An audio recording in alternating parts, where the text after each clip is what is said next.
Hello everyone, welcome to Anas TV. Today I'm going to cook this shrimps. This recipe has few ingredients. We only need here 2 to 3 cloves of garlic.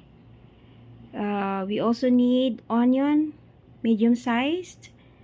We have here pechay or any vegetables that you'd like to add.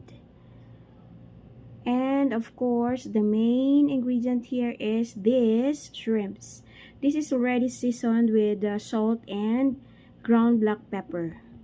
Okay, so let's start cooking.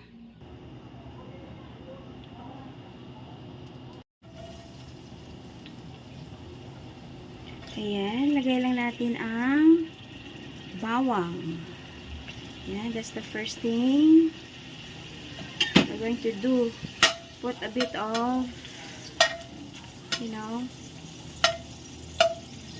cooking oil, then let it brown. Now let's brown the garlic.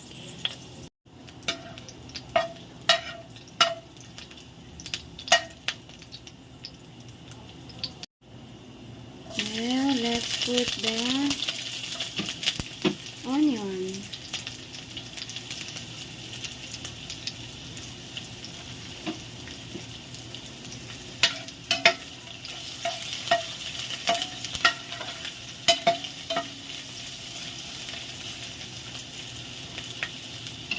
Next, let's put the shrimp.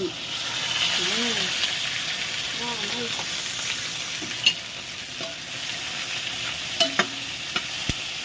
I already removed the shell. What you call this? The covering of the shrimps.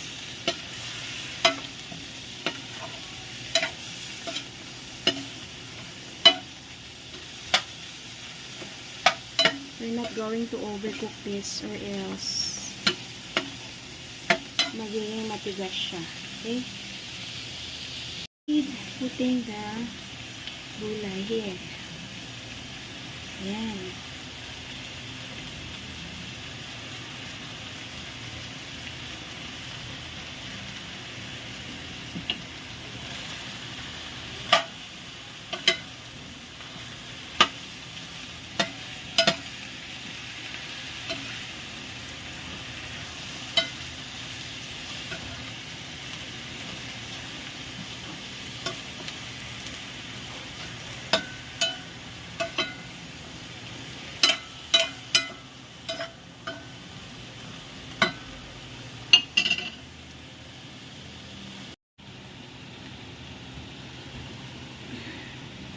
Yeah, let's put a bit of, oyster sauce.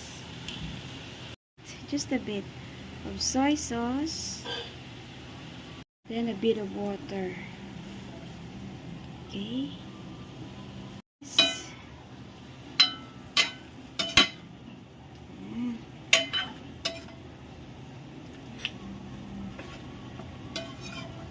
This one looks yummy. Yummy.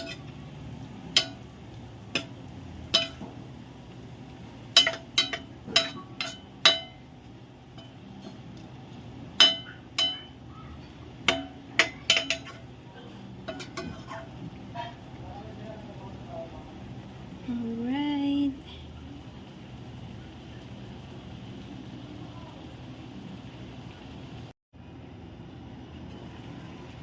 Wow. You see? Ayan, this is ready to serve already.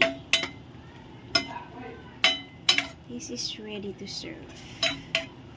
Ayan, we're not going to overcook the shrimps kasi. Okay, so this is it. This is done. Thank you everyone for watching. See you next time.